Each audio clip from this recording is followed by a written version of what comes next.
The ice wind cut across the frozen wasteland like a blade. Zextar stood on the rocky cliff, his yellow eyes scanning the empty landscape below. His thick black fur rippled in the cold air, but he barely felt it. The hunger in his belly was much, worse than any cold. Behind him, 16 other Vorthak waited in silence. Their pack had once been the strongest on Cathara Prime. Now they were dying slowly, one day at a time. The great beasts they had hunted for thousands of years were gone. All gone. Zextar's ears twitched as he heard a soft whimper. He turned to see little Nixara, the youngest cub, struggling to stand. Her legs shook like thin branches in a storm. The sight made his heart heavy with pain. In just 2 months, she had gone from a playful fat cub to skin and bones. "Pack leader," said Kirha, the pack's best scout. Her voice was weak and tired. "The eastern valleys are empty too. No tracks, no scent, nothing." Zextar nodded slowly. They had searched everywhere. The massive herbivores that used to graze in the ice plains had vanished. Even the smaller prey animals were gone. It was as if the whole moon had become a dead world overnight. The other pack members looked at him with hope in their eyes. They still believed he could save them. They still thought their leader would find a way. But Zextar knew the truth. He was just as lost as they were. "The Old Ones spoke of times like this," said Vexmore, the pack's eldest member. His gray fur was matted and dirty. "They called it the Great Silence, when the world holds its breath and waits." "Waits for what?" asked Kirha. Vexmore shrugged his massive shoulders. "Death, maybe. Or change." Zextar growled low in his throat. He didn't want to hear old stories. He needed food for his pack. He needed answers. For weeks, strange lights had danced in the sky. The ground sometimes shook for no reason. And there was something else, a feeling in the air that made his fur stand up. The pack had tried everything. They had expanded their hunting territory, going farther than ever before. They had attempted to catch the small, quick animals that still lived in the caves. But Vorthak were not built for such hunting. They were ambush predators, made to bring down large, slow prey with their powerful claws and teeth. Their ancestors had perfected this way of hunting over millions of years. Wait in hiding, strike fast and hard, feast for days. It had always worked. Until now. "Pack leader," whispered young Dexon, barely more than a cub himself. "My sister, she hasn't moved since yesterday." Zextar's heart sank. More death was coming. He could smell it on the wind, mixing with the scent of ice and stone. Soon the pack would be too weak to hunt at all. Then they would all join their ancestors in the great hunt beyond the stars. He looked up at the alien sky. 3 moons hung above them like cold, dead eyes. Cathara Prime was just a small moon itself, orbiting a gas giant that filled half the horizon. Sometimes supply ships from other worlds came here to mine rare crystals, but they never stayed long, and they never came to this part of the moon. Far above, something flashed in the darkness between the stars. Zextar's sharp eyes caught the movement immediately. A small object burning as it fell through the thin atmosphere. Probably just space debris. Such things fell often enough, but this one was different. It was slowing down, changing direction. Not debris, then. A ship. The object passed overhead with a roar that echoed off the ice cliffs. Zextar watched it disappear beyond the southern ridge. A moment later, a dull crash echoed across the wasteland. "What was that?" asked Kirha, her ears perked up. "Prey," said Zextar automatically. Then he stopped. Was it prey? He had never seen anything like it before, but it was alive, or at least something alive was inside it. He could feel it somehow, the way he could always sense living things. "Pack leader," said Vex more carefully. "We should be cautious. The sky things are not natural." Zextar knew the old one was right, but what choice did they have?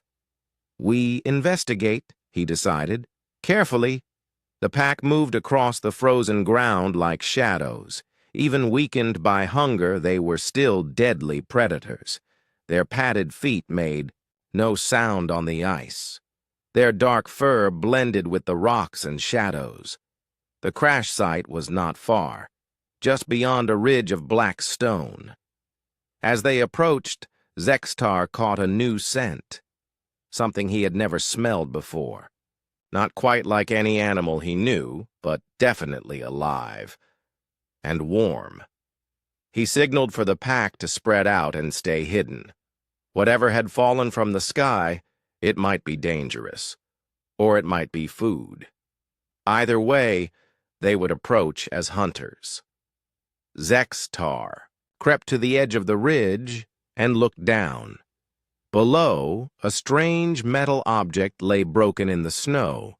It was smaller than he had expected, about the size of a young herbivore. Parts of it were twisted and smoking, but it was what moved near the wreckage that made his breath catch in his throat. A creature unlike anything he had ever seen stood beside the broken metal thing. It walked on two legs like a vorthak, but it was much smaller. Its skin was pale and had no fur except on the top of its head. It wore strange coverings over its body and moved with quick, nervous gestures. The creature seemed to be trying to fix parts of the metal object. It made soft sounds, not quite like speech, but close. It used its front paws in strange ways, picking up small objects and examining them closely. Zextar felt his hunting instincts stir. This was prey. Small, weak, defenseless prey. He could smell fear coming from it, mixed with other scents he couldn't identify. His stomach cramped with hunger, reminding him of how long it had been since the pack had eaten. He looked back at his pack. They were all watching him, waiting for his signal. Little Nixra was there too, her eyes bright with hope. She needed food. They all did. But something made him hesitate. The strange creature below was clearly intelligent. It was using tools, trying to solve problems. It wasn't just an animal following instincts.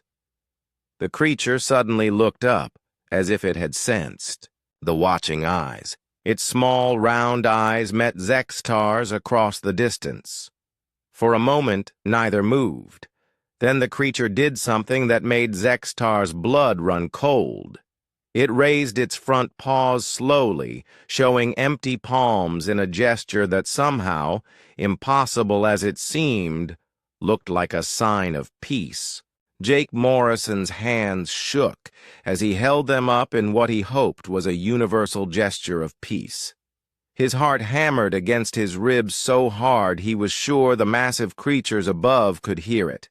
8 feet tall and built like living weapons. The aliens looked down at him from the rocky ridge. Their yellow eyes glowed in the dim light of the 3 moons. Jake had studied hundreds of alien species during his career as a xenobiologist, but he had never seen anything quite like these.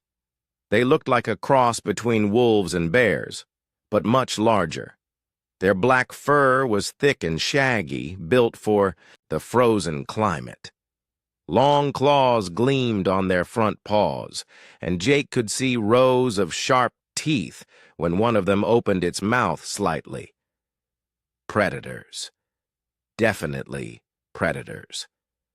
Jake's mind raced through his training. First contact protocols, xenobiology, basics, survival techniques, stay calm, don't make sudden movements, try to appear non-threatening, show intelligence if possible. The largest creature, clearly the leader, stared down at him with an expression Jake couldn't read. Was it hunger? Curiosity? Anger? The alien's body language suggested caution, but Jake could see the tension in its muscles. It was ready to spring. Behind the leader, Jake counted at least 15 more of the creatures. A pack. Some were smaller than others. Young ones, maybe. One tiny one near the back looked particularly thin and weak. That's when Jake noticed something important. These magnificent predators were starving. It was obvious once he looked for it. Their ribs showed through their thick fur. Their movements were slower than they should be for creatures their size. The smallest one could barely stand upright. Jake's fear mixed with professional fascination. What could cause apex predators like these to starve? The moon seemed lifeless, but surely there was some prey around. Unless... A memory flashed through his mind. His ship's sensors had detected unusual energy readings from this moon's core before the crash. Massive fluctuations that could disrupt local ecosystems. Maybe that explained the predator's condition. The leader made a soft growling sound, and the other creatures began to move. They flowed down the ridge like liquid shadows, spreading out to surround Jake's position. Professional hunting behavior. They were positioning themselves for an attack. Jake's survival instincts screamed at him to run, but his scientific training kept him still. Running would only trigger their chase instincts. Better to stand his ground and hope his gamble paid off. The leader approached slowly, its massive head low and threatening. Jake could smell its breath now, warm and predatory, but also somehow desperate. This creature was hungry enough to consider eating something as strange and unknown as a human. Easy, Jake whispered, more to himself than to the alien. Easy, there. The creature's ears twitched at the sound of his voice. It stopped just 10 feet away, close enough that Jake could see the intelligence in its yellow eyes. This wasn't just an animal. There was real thought happening behind those eyes. The two of them stared at each other for what felt like hours, but was probably only seconds. Jake tried to project calm and non-aggression with his body language.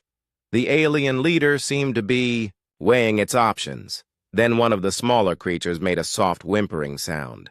The leader's head turned toward the sound, and Jake saw something remarkable in its expression. Concern. Love. The same look a human parent might give a sick child. When the leader looked back at Jake, something had changed. The immediate threat of attack seemed to have passed, but Jake sensed he was still being evaluated. Slowly, carefully, Jake reached into his emergency pack. The leader tensed, ready to spring, but Jake moved with deliberate slowness. He pulled out one of his protein bars, dense, high-energy food designed for emergencies. The alien's nostrils flared, catching the scent of food. Its eyes fixed on the small package with laser focus. Jake unwrapped the bar slowly, showing the leader what it was. Then, in a move that went against every survival instinct he had, he tossed it gently toward the pack. The bar landed in the snow halfway between Jake and the leader. For a moment, no one moved. Then the leader stepped forward and sniffed the strange food. Its tongue flicked out to taste it. The effect was immediate. The leader's eyes widened, and it made a soft sound that Jake somehow understood as surprise. Good surprise. With careful precision, the leader picked up the protein bar and carried it to the smallest creature, the one that had whimpered. The little one sniffed the food, then began to eat with desperate hunger. Jake felt a wave of emotion wash over him. These weren't mindless beasts. They were a family, caring for their weakest member. The leader had given the food to the young one instead of eating it himself. The other pack members watched this exchange with intense interest. Jake could almost see them thinking, trying to understand what this strange new creature was and whether it represented threat or opportunity. The leader returned to its position in front of Jake. This time its posture was different, still alert, still dangerous, but not immediately hostile. It seemed to be waiting for something. Jake took another protein bar from his pack, moving slowly so as not to alarm anyone. This time he unwrapped it and took a small bite himself, showing that it was safe food. Then he placed it on the ground and stepped back. The leader approached the food again, but this time it didn't take it to the young one. Instead, it bit off a small piece and chewed thoughtfully. Jake watched its expression change as the concentrated proteins and nutrients hit its system. A low rumbling sound came from the leader's throat. Jake tensed, thinking it might be a growl of anger, but then he realized it was something else entirely. The alien was purring? Not exactly like a cat, but clearly a sound of satisfaction. The leader looked at Jake with what seemed like new respect. It made a series of complex sounds. Definitely language, Jake realized. The creature was trying to communicate. Jake pointed to himself. "Jake," he said clearly. "My name is Jake." The leader tilted its massive head, considering. Then it pointed, a clawed finger at its own chest, and made a sound that Jake's ears interpreted as something like Zextar. Zextar, Jake repeated, trying to get the pronunciation right. The alien's ears perked up in what Jake hoped was approval. Zextar then gestured to the pack behind him, making different sounds for each creature. Names, Jake realized. He was being introduced to the pack.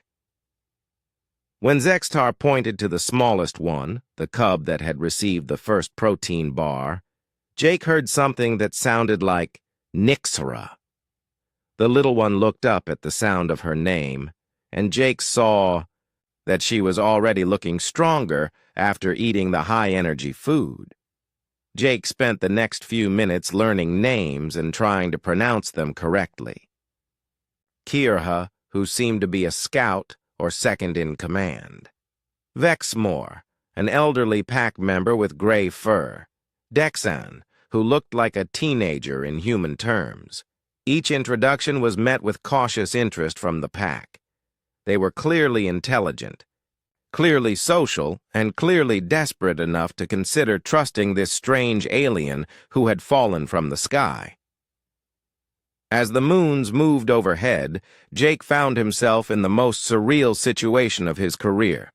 He was having a first-contact experience with a pack of starving alien predators, using protein bars as diplomacy tools.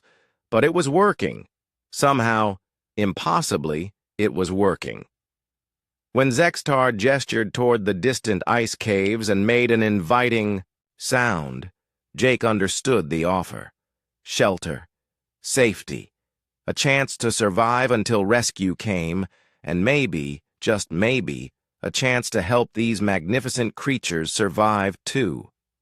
Jake shouldered his emergency pack and followed the pack toward their home, hoping he hadn't just made the biggest mistake of his life. The ice caves were more impressive than Jake had expected. What had looked like simple holes in the cliff face from outside opened into a vast network of tunnels and chambers. The walls sparkled with frost crystals that caught and reflected the light from Jake's emergency torch, creating a beautiful but alien landscape. Zextar led the pack through the tunnels with confident steps, his large paws finding purchase on the slippery ice floor. Jake followed more carefully, his human boots, not nearly as well suited for the terrain. Several times, Kira or one of the other pack members steadied him when he slipped. The main chamber was enormous, with a high ceiling that disappeared into darkness above. Natural shelves and alcoves had been carved by centuries of wind and water, creating perfect resting spots for the pack.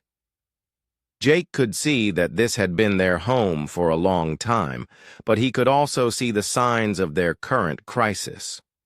The chamber felt too empty for the number of pack members.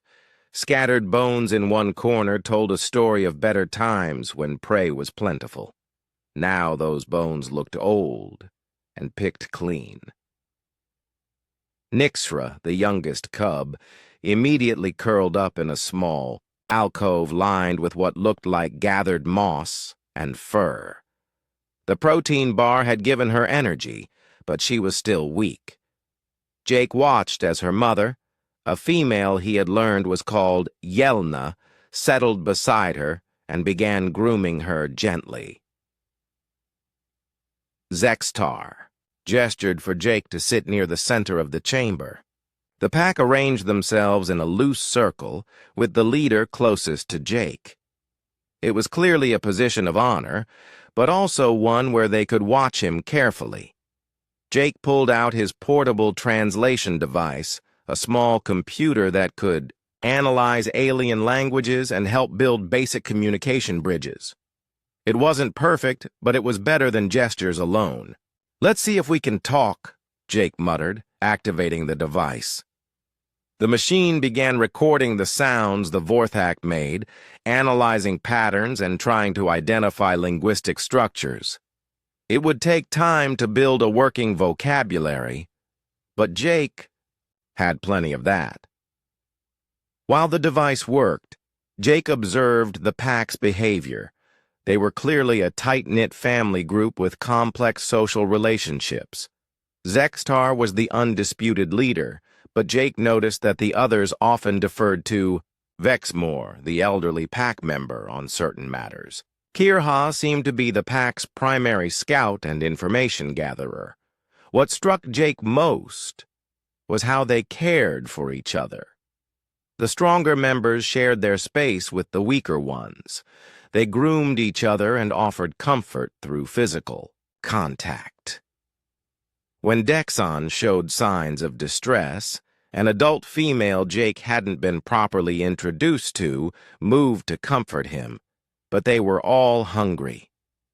Jake could see it in their movements, hear it in the soft rumbles their stomachs made.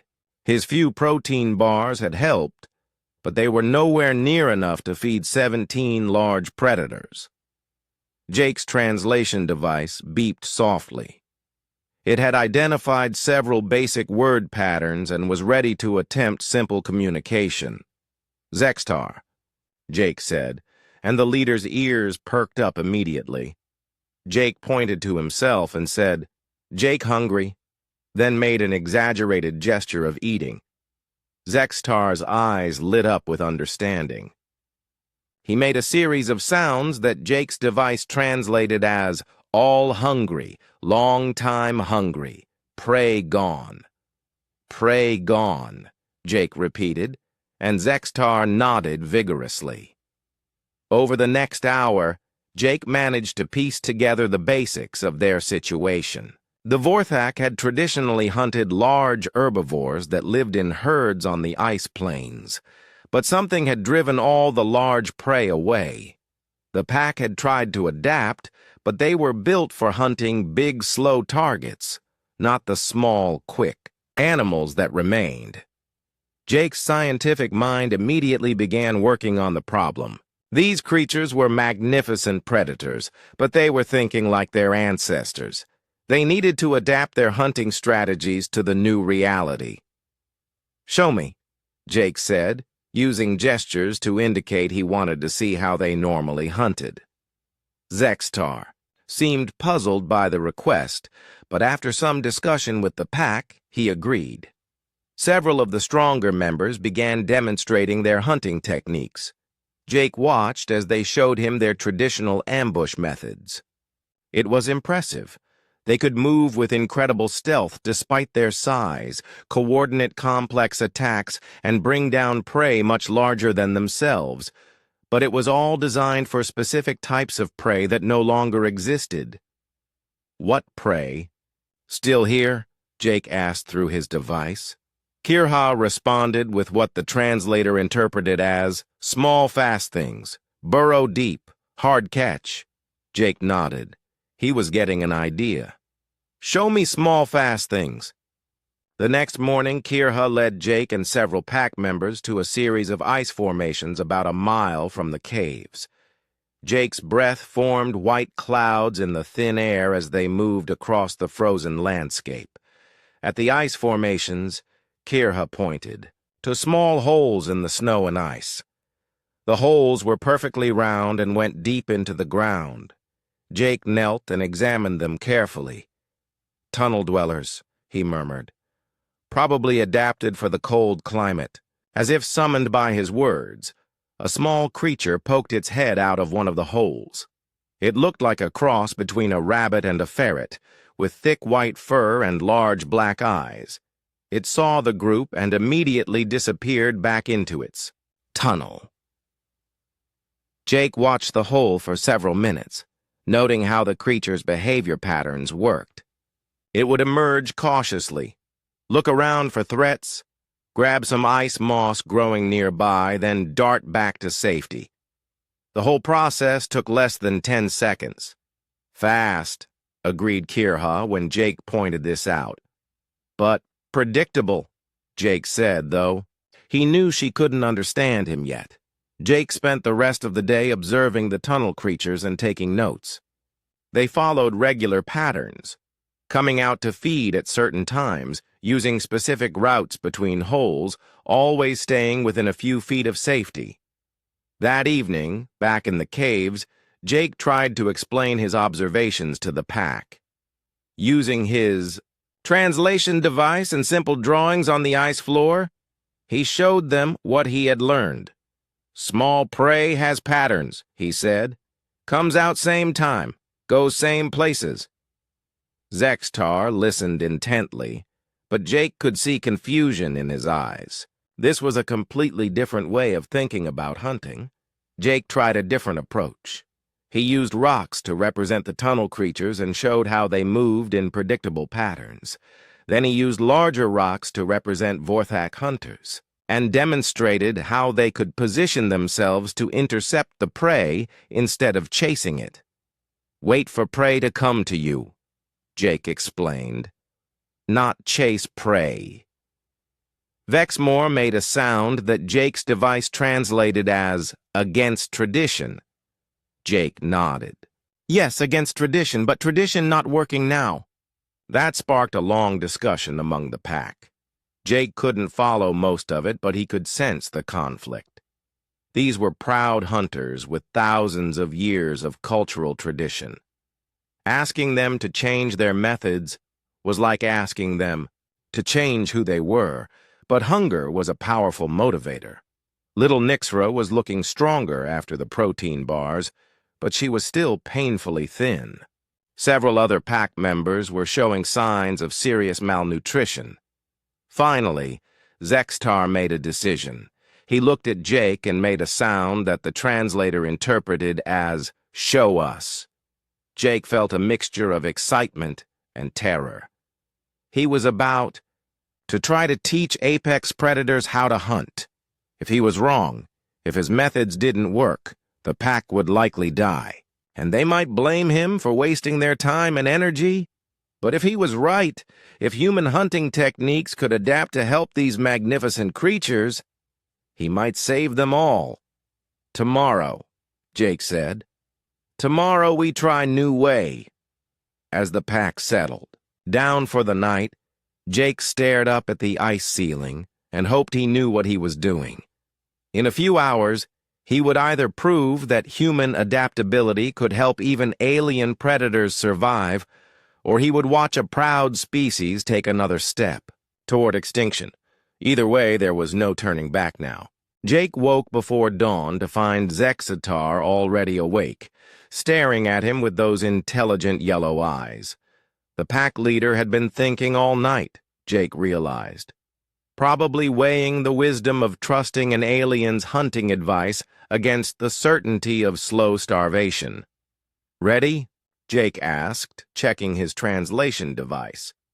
Zextar made a sound that meant yes, but Jake could hear the uncertainty underneath. The first lesson Jake wanted to teach was patience. Vorthak hunting culture was built around quick, decisive action. See prey, attack prey, kill prey. But the new reality required a different approach. Jake led Zextar and Kirha back to the tunnel creature feeding grounds. The sun was just rising over the horizon, casting long shadows across the ice. Jake had studied the creature's patterns and knew they would emerge to feed soon. "Watch," Jake said, settling himself behind a ridge of ice about 50 feet from the nearest tunnel entrance. "Just watch." For the first hour, nothing happened. Jake could sense the frustration building in his companions. Vorthak weren't built for sitting still. Their muscles were designed for explosive action, not patient waiting. Kirha started to fidget. Zextar made soft growling sounds under his breath. Both of them kept looking at Jake as if he had lost his mind. Then, just as Jake had predicted, the first tunnel creature poked its head out. "There," Jake whispered, pointing. The small animal looked around carefully, then emerged completely. It was about the size of a house cat, with dense white fur and quick, nervous movements. It began feeding on the ice moss near its tunnel entrance. "See how it moves?" Jake asked quietly. "Always within 10 steps of the tunnel. Always facing toward escape route." Zextar's eyes sharpened as he watched. Jake could see the predator's mind working, analyzing the prey's behavior in a new way. More tunnel creatures emerged from other holes. Jake pointed out their patterns, how they fed in shifts, how they communicated danger to each other with high-pitched chirps, how they always used the same feeding spots. "Now watch this," Jake said, picking up a small stone. He threw the stone toward one of the feeding areas, but not directly at any of the creatures. It landed with a small thud about 20 feet away from the nearest animal. Immediately, all the tunnel creatures disappeared. Every single one vanished into their holes in the space of a heartbeat. "See?" Jake said. "Scared easy, but..." They waited. Jake checked his watch and counted silently. After exactly 3 minutes, the first head poked out again. Within 5 minutes, they were all feeding again in exactly the same spots as before. "Predictable," Jake explained. "Scared easy, but forget quick. Come back to same places." He could see understanding dawning in Zextar's eyes. The pack leader was beginning to grasp the concept of behavioral patterns and how they could be exploited. The next lesson was about tools. Jake pulled out his emergency kit and showed them the contents. A small folding shovel, some rope, a few metal spikes designed for setting up emergency shelters. "Humans not strong like Vorthak," Jake explained. "So humans use tools." He began digging a shallow pit near one of the feeding areas, just deep enough to trap a small animal temporarily. The Vorthak watched with fascination as Jake used his small shovel to move far more dirt than his weak human muscles should have been able to handle. "Tool makes weak strong," Jake said, offering the shovel to Zextar. The pack leader's massive claws were not designed for delicate tool use, but he managed to hold the shovel and move some dirt. Jake could see the wheels turning in his mind. If a weak human could dig effective traps with tools, what could a powerful Vorthak accomplish? Jake covered the pit with thin ice and snow, making it invisible from the surface. Then he used the rope to create a simple snare near another feeding spot, and positioned the metal spikes to create a funnel that would direct fleeing animals toward the trap. "Now we wait again," Jake said. This time the waiting was easier. Zextar and Kirha were focused on watching how Jake's preparations would work. They were starting to understand that hunting could be about thinking ahead instead of just reacting. When the tunnel creatures emerged for their next feeding cycle, Jake's traps were ready. The first animal to trigger the snare was caught immediately. The rope tightened around its leg before it could react. The creature's panicked chirping sent the others fleeing directly toward Jake's other traps. 2 more animals fell into the camouflaged pit. A fourth was blocked by the spike barriers and ran directly into Kirha's waiting claws. In less than 30 seconds, they had caught 4 tunnel creatures using strategy instead of strength. Zextar stared at the results in amazement. His pack had spent weeks trying to catch even one of these quick animals. Jake's methods had captured 4 in their first attempt. "How?" Zextar asked through the translator. "Think like prey," Jake explained. "Understand what prey will do, then be ready."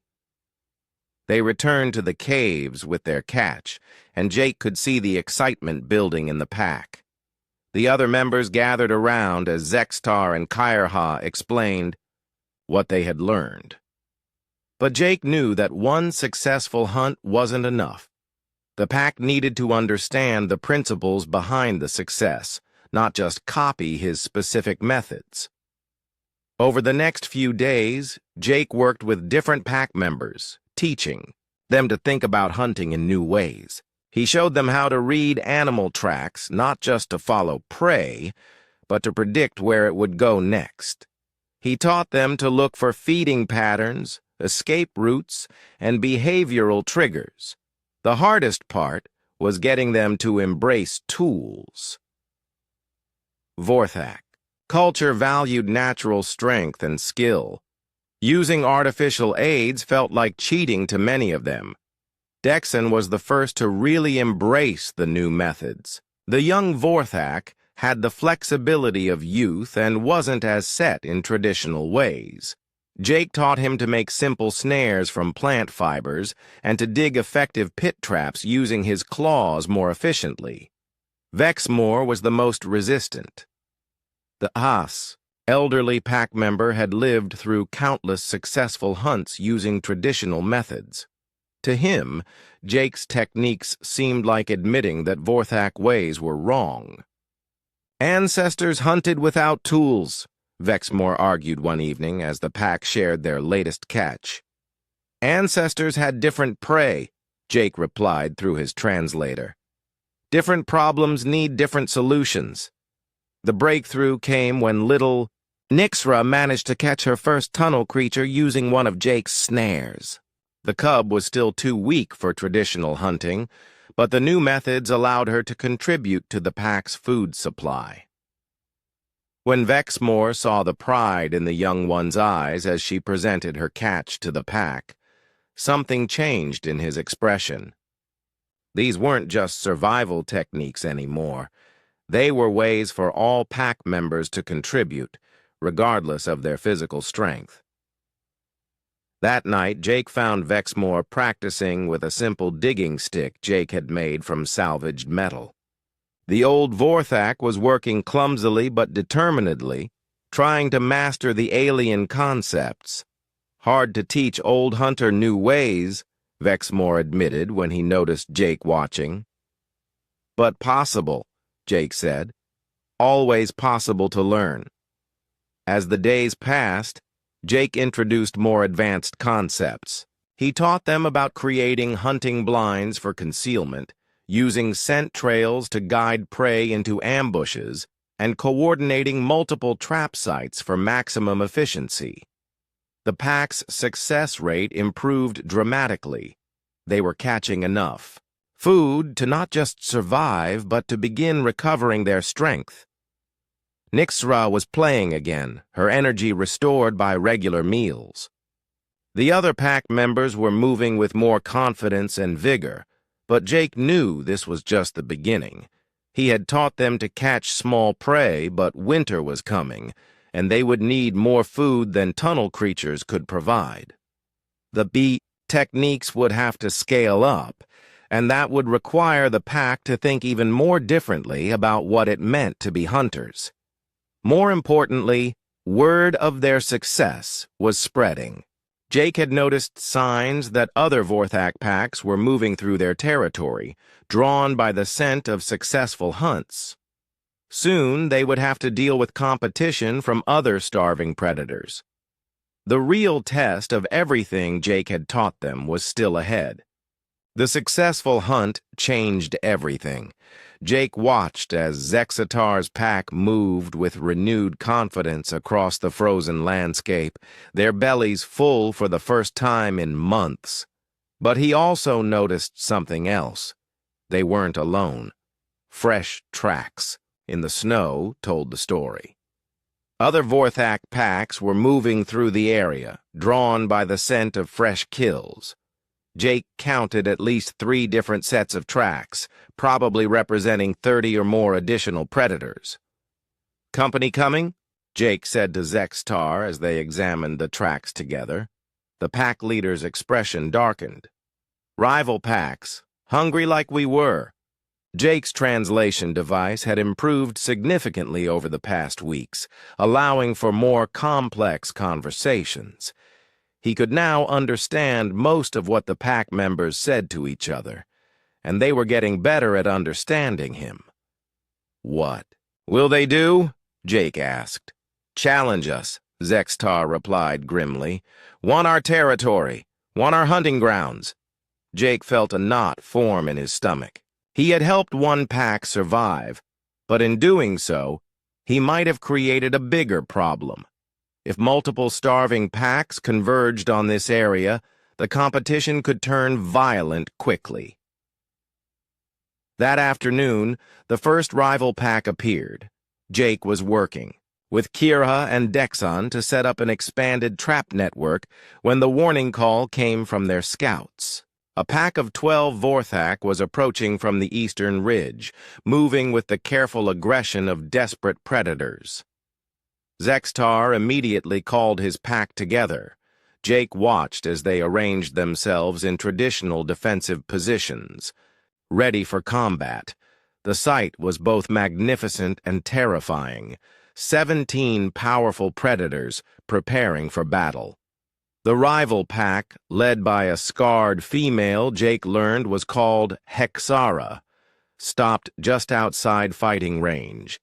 The 2 pack leaders faced each other across the snowy ground, and Jake could feel the tension in the air like electricity. The ritual challenge began with formal declarations.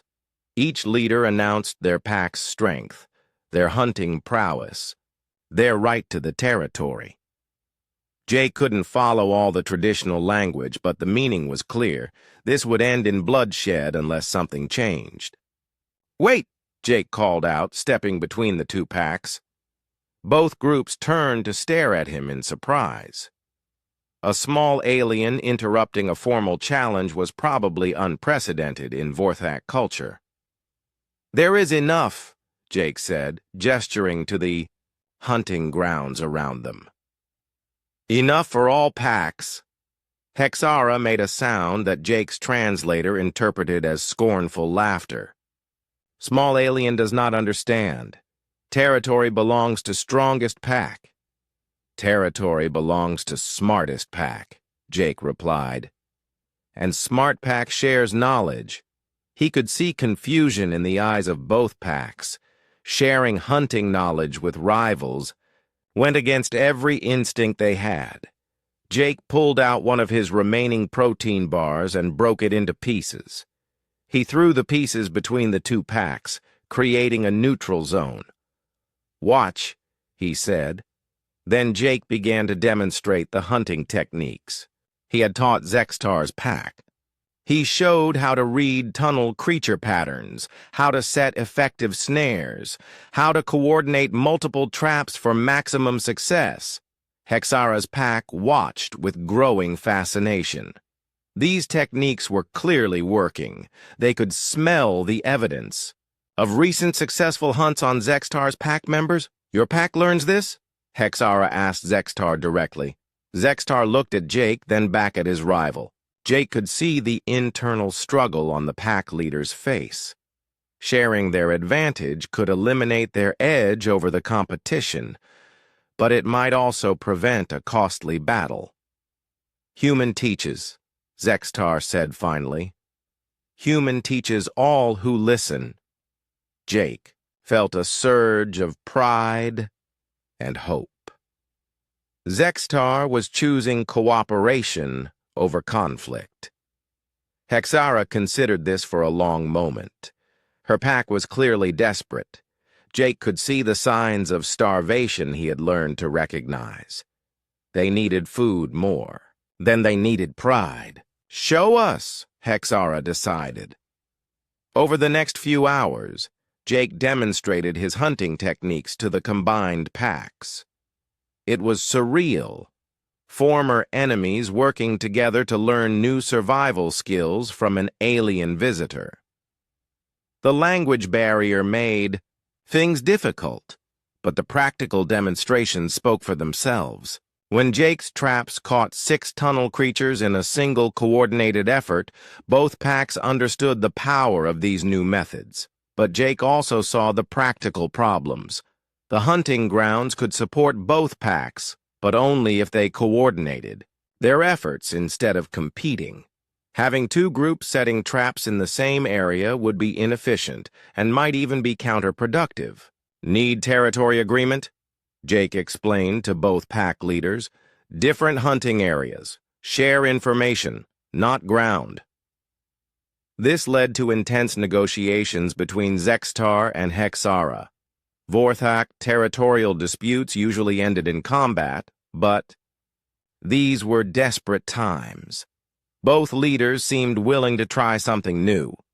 Jake helped mediate the discussions, suggesting ways to divide the hunting grounds that would benefit both packs.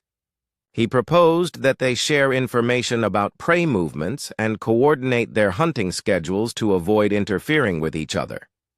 The agreement they reached was groundbreaking by Vorthak standards. The eastern valleys would be Hexara's territory, while Zextar's pack would focus on the western areas. They would meet every few days to share information about prey patterns and discuss any problems. Most importantly, they agreed that Jake would teach hunting techniques to both packs equally. But just as they were finalizing the agreement, another problem appeared. A third pack, this one led by a massive male called Rexthor, emerged from the southern ice fields. Rexthor had 15 pack members, and they looked even more desperate than Hexara's group had. Their leader's first instinct was clearly to challenge both existing packs for the right to hunt in the area. The situation was rapidly becoming unmanageable.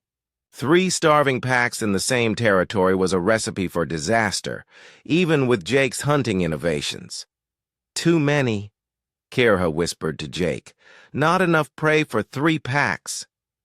Jake studied the situation carefully. She was probably right about the prey density, but maybe she was thinking about it wrong. What if not 3 packs? Jake asked. What if 1 big pack? The suggestion stunned everyone into silence. Vorthak packs were family units, built around genetic relationships and established hierarchies. The idea of multiple packs merging was almost incomprehensible. Impossible, said Hexara. Against all tradition. Tradition is starving, Jake pointed out. New times need new traditions. Rexthor's arrival had created an immediate crisis, but it also presented an opportunity. If Jake could convince 3 desperate packs to work together instead of fighting each other, they might create something unprecedented. A super pack capable of surviving challenges that would destroy smaller groups. But first, he had to prevent the bloody territorial war that seemed inevitable. Rexthor was already making challenging sounds, and both other packs were responding aggressively. Jake stepped into the middle of the growing confrontation and raised his voice. "Who wants to eat tonight?" he called out. The simple question cut through the ritualized aggression like a knife. Every Vorthak in the area was hungry, and Jake's question reminded them of their real priority. "Human can show us food?" Rexthor asked suspiciously. "Human can show all packs food," Jake replied, "but only if all packs work together." He gestured to the hunting grounds around them. Alone, each pack catches little food. Together, all packs catch much food. It was a massive gamble. Jake was betting that hunger would overcome thousands of years of territorial instinct. He was asking apex predators to think beyond competition toward cooperation. The three pack leaders looked at each other, then at their starving family members. The traditional way of settling disputes would leave at least one pack dead or driven away. Jake's way offered the possibility that everyone could survive. Rexthor was the first to speak. "Show us," he said simply. And so Jake found himself teaching hunting techniques to 44 Vorthak predators, trying to forge 3 separate packs into a cooperative alliance that could survive the harsh realities of their changing world. It was either going to be the greatest success of his career or the most spectacular failure in the history of xenobiology. Teaching 44 predators to work together was like trying to herd cats. If cats were 8 feet tall and armed with razor-sharp claws. Jake spent the first week breaking up fights, mediating territorial disputes, and trying to establish basic ground rules for cooperation. The biggest challenge wasn't the hunting techniques. The Vorthak were quick learners when it came to practical skills. The real problem was centuries of cultural programming that said other packs were enemies to be driven away or destroyed. Rexthor's pack members kept trying to establish dominance over Hexara's group. Hexara's scouts repeatedly encroached on areas Zextar's pack considered their territory.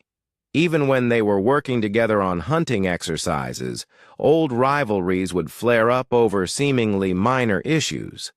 Jake found himself becoming an unlikely diplomat, using his outsider status to mediate conflicts that the pack leaders couldn't resolve themselves. His translation device was working overtime as he tried to facilitate communication between groups that had different dialects and cultural practices. "This is not working," Hexara complained, after a particularly difficult day when 2 of her pack members had gotten into a serious fight with one of Rexthor's hunters. Too many personalities, too many conflicts. Jake was exhausted, but he wasn't ready to give up yet. He had seen moments when the cooperation worked beautifully, when all 3 packs moved together like a single organism to execute a complex hunting strategy. Those moments gave him hope. "Problem is structure," Jake said, addressing all 3 pack leaders as they sat in the expanded cave system they now shared. "No clear authority, everyone confused about who leads what." This was the heart of the issue. Each pack had its own leader and its own internal hierarchy, but when they tried to work together, those systems clashed. Decisions took forever to make, because everything had to be negotiated between 3 different command structures. "Needs single leader for hunting operations," Jake continued. "Someone all packs trust." "Who?" asked Zextar. "Each pack follows. Only own leader." Jake had been thinking about this problem for days. The solution was unconventional, but it might work. "Me," Jake said quietly. The silence that followed was deafening. All three pack leaders stared at him as if he had suggested that they should learn to fly. "Human is not Vorthak," Rexthor said finally. "Cannot lead Vorthak hunters." "Human is not pack leader," Jake agreed. "Human is hunting coordinator. Plans hunts, gives directions, settles disputes, but pack leaders still lead packs." It was a subtle distinction, but an important one. Jake wasn't suggesting he become the overall alpha. He was proposing to serve as a neutral administrator who could coordinate activities between the packs without threatening their individual leadership structures. Kirha, who had become one of Jake's strongest supporters, spoke up. "Human knows hunting better than any of us now. Human sees things we miss." This was true. Over the past weeks, Jake had developed an almost supernatural ability to predict prey behavior and coordinate complex hunting strategies. His human perspective, freed from Vorthak cultural assumptions, allowed him to see solutions that the predators missed. Dexan nodded agreement. "Human saved my pack. Trust human judgment." Other pack members began voicing support. Not universal support. Some of the older Vorthak were clearly uncomfortable with the idea of following an alien's lead, but enough support to make the proposal viable. The three pack leaders retreated to discuss the idea privately. Jake waited nervously, knowing that this decision would determine whether their fragile alliance could survive. When they returned, Zextar spoke for the group. "We agree to try. Human coordinates hunts for 1 moon cycle. If successful, we continue. If not..." He made a gesture that Jake interpreted as the equivalent of a shrug. "Fair enough," Jake said. "First rule: no fighting between pack members during hunts. Disputes wait until after prey is caught." This seemed reasonable to everyone, and Jake was relieved to finally have some authority to prevent the conflicts that had been undermining their efforts. The next morning, Jake led his first official multi-pack hunting expedition. He had spent hours studying the local terrain and prey patterns, developing a strategy that would utilize the strengths of all three groups. The target was a herd of larger prey animals that had recently migrated into their territory. Creatures, about the size of deer that the Vorthak called ice runners. They were too fast for traditional ambush tactics, but Jake thought he could design a hunt that would work.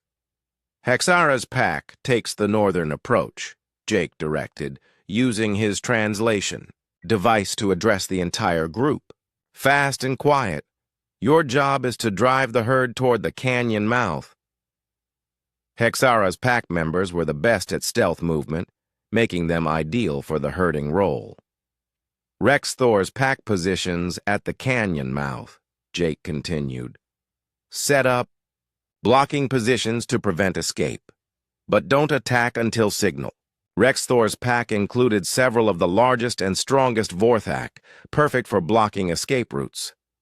"Zextar's pack creates the trap itself," Jake finished. "Pit snares and rope barriers inside the canyon. When herd is driven in, trap activates." It was the most complex hunting operation any of them had attempted, requiring precise timing and coordination between all three groups. If it worked, they would have enough food to feed the entire super pack for several days. Jake positioned himself on a rocky outcrop where he could see the entire operation and coordinate the timing through a system of hand signals he had taught the pack leaders. The hunt began at dawn. Hexara's pack moved into position like silent shadows, invisible among the ice formations until they were ready to reveal themselves. Rexthor's hunters spread out across the canyon mouth, ready to block any escape attempts. Inside the canyon, Zextar's pack worked frantically to complete the trap network Jake had designed. Rope snares stretched across likely paths, pit traps covered with thin ice, and funnel barriers to direct panicked animals toward the capture zones.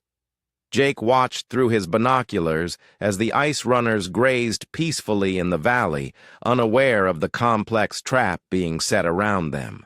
There were at least 20 animals in the herd, enough to feed the super pack for a week if they could catch even half of them.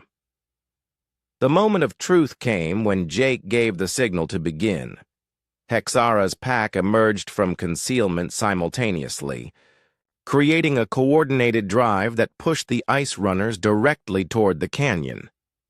The animals responded exactly as Jake had predicted, fleeing toward what they thought was safety. But as they entered the canyon, Rex Thor's pack moved to block their escape, and Zextar's traps activated all around them. The result was spectacular. 18 ice runners were captured in the first few minutes, with only a few managing to escape back into the valley. It was the most successful hunt any of the packs had experienced in months. As the Vorthak worked together to process their catch, Jake saw something that made his heart soar. The pack members weren't thinking about which group had contributed what. They were all working as a single unit, sharing the labor and the rewards equally. Human coordinates well, admitted Rex Thor, who had been one of the most skeptical about Jake's leadership. Maybe try again tomorrow, Jake grinned. Maybe this crazy alliance could actually work. But even as the Super PAC celebrated their success, Jake was aware that bigger challenges were coming. His ship's emergency beacon was finally working again, sending out distress signals that would eventually bring rescue. When that happened, he would have to leave these magnificent predators to fend for themselves. He could only hope that what he had taught them would be enough to help them survive without him. Jake's emergency beacon had been transmitting for 3 days when the seismic readings changed everything. His portable scanner, which he checked routinely for weather patterns, began showing massive disturbances deep beneath Cathara Prime's surface. At first, he thought it was just normal geological activity. But as the readings intensified, Jake realized something much more serious was happening.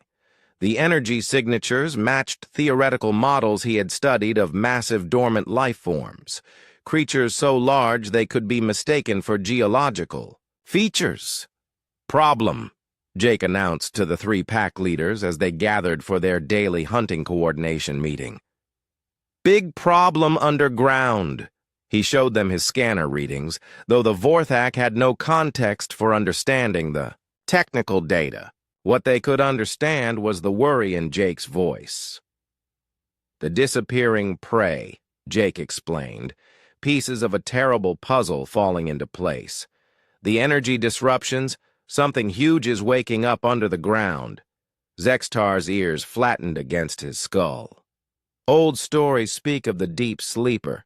Our ancestors said it would wake when the moons aligned wrong. Jake checked his astronomical data. The 3 moons of Cathara Prime were indeed approaching a rare alignment that happened only once every few thousand years. If there was a creature that used such cosmic events as awakening triggers. The ground shook beneath their feet, a deep rumble that seemed to come from the planet's core. The tremor lasted almost a minute, sending ice cascading from the cave ceiling. How big? Asked Hexara, though Jake suspected she didn't really want to know the answer. Jake consulted his readings and ran some quick calculations. If these measurements are correct, maybe 10 miles long, maybe more. The silence that followed was profound. Even apex predators like the Vorthak had limits to what they could fight. A creature the size of a small mountain was beyond anyone's ability to hunt or kill. Over the next 2 days, the seismic activity intensified. The ground shook almost constantly, and Jake's scanner showed the massive entity slowly moving toward the surface. Cracks appeared in the ice formations, and several of the tunnel creature burrows collapsed. "We need to evacuate," Jake told the Super PAC during an emergency meeting. "Move everyone to higher ground, away from the most active zones." But Vexmore, speaking for many of the older PAC members, objected. "This is our territory, our ancestors' territory. We do not run from threats." "This isn't a threat you can fight," Jake insisted. "This is like trying to bite a mountain." The Vorthak didn't understand the concept of strategic retreat. Their culture was built around facing challenges head-on, using strength and courage to overcome obstacles. The idea of fleeing from danger went against everything they believed about themselves. Jake found himself in an impossible position. His scientific training told him that evacuation was the only rational response to what was coming. But his understanding of Vorthak psychology told him that asking them to abandon their territory would break something fundamental in their spirit. The crisis deepened when Jake's long-range scanner detected something even more disturbing. The creature's emergence would trigger massive geological changes across the entire moon. Volcanic activity, atmospheric disruption, and climate shifts that would make the current ecosystem collapse look minor. "It's not just about avoiding the creature itself," Jake explained desperately. "When it comes up, it will change everything. The air, the temperature, the whole world." But even faced with potential extinction, the Vorthak refused to consider fleeing. Their loyalty to their territory ran deeper than their survival instincts. That's when Jake had his crazy idea. "What if we don't run from it?" he said slowly. "What if we redirect it?" The pack leaders stared at him as if he had completely lost his mind. "Human thinks too much," Rexthor said bluntly. "Creature that size cannot be moved." "Not moved," Jake said, his excitement building as the plan took shape in his mind. "Guided, influenced. Think of it like the ultimate hunting strategy." He began sketching diagrams in the snow, showing the underground structure of the moon and the creature's likely emergence path. If they could trigger controlled avalanches in the right places, create deliberate geological instabilities, they might be able to influence where and how the creature emerged. Instead of coming up here in our territory, we make it easier for it to emerge somewhere else, somewhere empty. It was an insane plan that would require precise timing, perfect coordination, and enormous risks. They would need to use explosive charges to trigger carefully calculated collapses, creating a path of least resistance that would guide the creature away from populated areas. Jake's ship's emergency supplies included demolition charges designed for clearing landing sites. Combined with the Vorthak's knowledge of local geology and their incredible strength for moving materials, it might just be possible. "This is not hunting," protested Hexara. "This is madness." "All the best hunts are a little mad," Jake replied. "Sometimes the greatest victory is knowing what not to fight." The plan would require every member of the Super PAC working in perfect coordination. Some would need to evacuate the cubs and elders to safety zones. Others would transport materials to strategic positions across dozens of miles of dangerous terrain. The demolition teams would need to place charges with split-second timing while the ground shook beneath their feet. Most dangerously, someone would need to monitor the creature's movements in real time and coordinate the entire operation. Jake realized that would have to be him. He was the only one who could read the technical instruments and make the split-second decisions the plan required. "If this fails, we all die," Zextar said bluntly.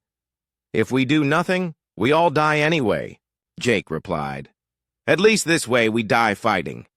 That argument finally convinced them. The Vorthak might not understand the science behind Jake's plan, but they understood the concept of going down fighting. The next 24 hours were a frenzy of preparation. Jake worked with his demolition charges while teams of Vorthak hauled equipment across the treacherous terrain. Kirha and her scouts mapped out escape routes and safe zones. The pack leaders organized their members into specialized teams for what would be the most complex operation any of them had ever attempted. As they worked, the seismic activity continued to intensify. Jake's scanner showed the creature was now less than a mile from the surface and rising steadily. They had maybe 6 hours before it broke through. "Ready?" Jake asked, as the teams took their positions across the moonscape. 44 Vorthak voices responded as one. "Ready." Jake looked up at the alien sky and hoped his human ingenuity was enough to save a pack of predators who had become his family. In a few hours, they would either pull off the most audacious feat of engineering in the history of either species, or they would all be crushed by forces beyond imagination.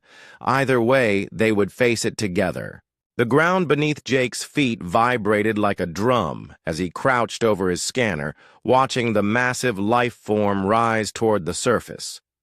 According to his readings, the creature would break through in less than 2 hours, somewhere near the eastern ridge, where Hexara's pack used to hunt alone. "Team Alpha in position," Kirha's voice crackled through the communication device Jake had jury-rigged from his ship's emergency equipment. "Team Beta ready," reported Dexon from his position near the northern charges.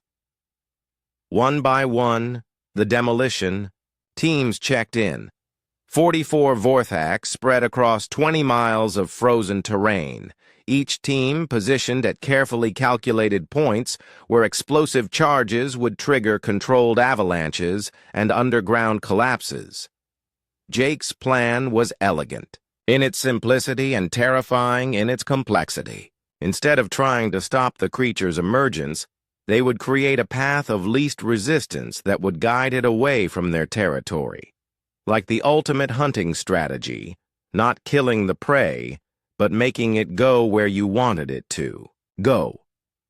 The charges were positioned to collapse a series of underground caverns, creating a funnel that would direct the creature toward the uninhabited southern wastes. If the plan worked, the creature would emerge harmlessly far from any Vorthak territory. If it failed, the explosions would likely trigger the very catastrophe they were trying to prevent. "Seismic activity increasing," Jake announced. His scanner showed massive movement just a few hundred feet below the surface. "All teams prepare for Sequence 1. The first set of charges would collapse the northernmost caverns, blocking the creature's preferred emergence path." Jake's finger hovered over the detonation control, waiting for the precise moment when the creature's position would make the collapse most effective. A tremendous shudder ran through the ground, nearly knocking Jake off his feet. Ice cracked and reformed around him, and he could hear the groaning of stressed rock layers far below. "Now!" Jake shouted, triggering the first sequence. The explosions were muffled by tons of rock and ice, but their effects were immediate. Jake's scanner showed the intended cavern collapse, and the creature's movement patterns shifted slightly toward the south. "Sequence 1 successful," he reported. "Creature responding as predicted." But success brought new problems. The explosions had destabilized more than just the target areas. Secondary collapses were occurring throughout the region, and Jake realized they were racing against time before the entire underground system became too chaotic to predict. "Sequence 2, prepare," Jake called. This was the most dangerous part of the plan. The second set of charges would need to detonate while the creature was directly underneath them, using its own movement to enhance the collapse effect.